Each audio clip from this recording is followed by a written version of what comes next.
Respected teachers and my dear friends, today I have got a golden opportunity to deliver a short and sweet speech in front of you. The topic of my speech is global warming. The increase in the earth temperature is called global warming. Excessive production of carbon dioxide, carbon monoxide and other harmful gases thickens the layer of the atmosphere.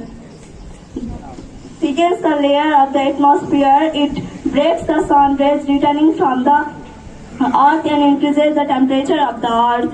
The main cause of global warming is burning fossil fuels for cooking, heating and travel. We can also get energy from the sun, wind and tides which do not cause global warming. Scientists have said that we have only 12 years from now to stop the rise in temperature of 2 degrees, and in that point there will be more disasters. Global warming affects the animal life and vegetations.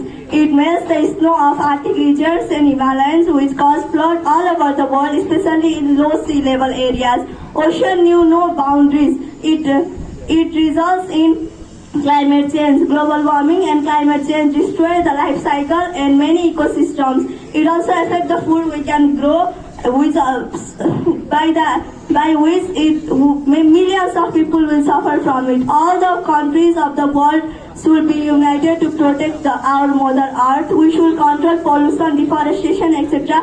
We should plant trees and try our best to keep the natural environment. United Nations should also play a vital role to conserve the nature. It should punish the countries who create harmful gases and reward the environmental friendly countries. But we can also help by not wasting things and by using the energy wisely. Every action counts. In conclusion, we should be well aware about the harmful effects of global warming and climate change. We should raise awareness programs to control the global warming and to stop the climate change.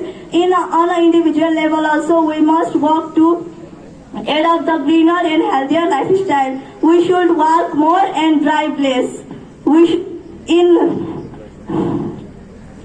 Most importantly, we should plant trees, as a single tree can absorb 1 ton of carbon dioxide in its lifetime. So we should understand that change begins with us. By saying these few words and to conclude my speech and depart from here. Thank you very much. Have a good day. Thank you.